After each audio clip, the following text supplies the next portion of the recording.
à tout ce travail qui se fait à Bagatelle, c'est effectivement partie du concret, de la réalité et des situations que vivaient les professionnels, d'une part, mais aussi les usagers, malades, dépendants et aidants.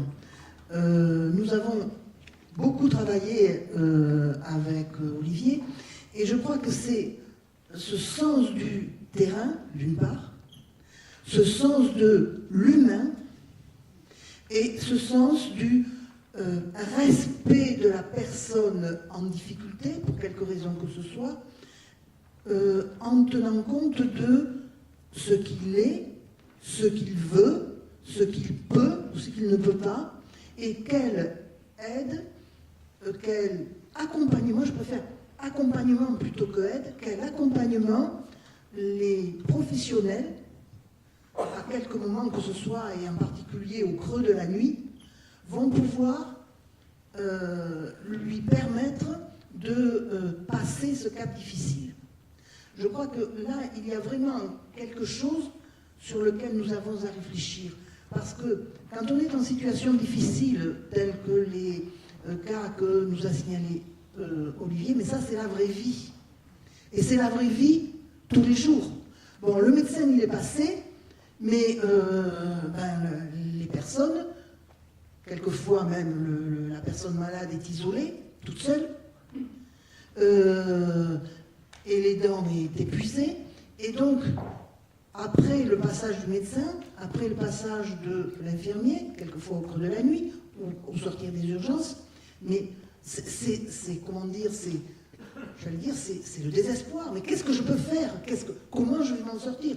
Or, l'assurance de l'accompagnement de ces équipes, de ces deux équipes qui sont différentes, hein, je crois, permet effectivement de passer ce cap de la nuit, comme je dirais, et d'espérer que les relais ordinaires puissent être pris. Je voudrais réagir à ce qui a été dit tout à l'heure sur... Allez-y. Il y a trois expressions que vous avez employées. Vous avez employé projet de vie, projet de santé et projet de soins. Vous avez aussi dit, on construit ensemble pour la personne le projet de soins. Moi, j'interroge. Le projet de vie, c'est le projet de vie de qui? Le projet de santé, c'est le projet de santé de qui? Et à partir de ce questionnement, le projet de soins, est-ce qu'il est l'objet uniquement des soignants et de tout ce qui gravite, ou est-ce que ce projet de soins, comment il est construit? Comment, effectivement, il est construit avec la personne, éventuellement avec la famille, avec les aidants, avec les proches.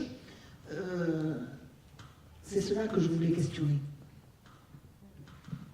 Qui est-ce qui répond? Alors, je vais juste commencer, puisque effectivement c'est moi qui ai prononcé les mots. Pour moi, c'était implicite. Le projet de vie, c'est celui de la personne. C'est la personne. Alors effectivement, quand on dit on se coordonne autour d'elle, c'est pour elle et avec elle. Donc, je crois que tu veux... Oui. Alors en effet, c'est le avec sur lequel on voulait revenir. Évidemment que c'est centré, mais on va partir de là où est l'autre.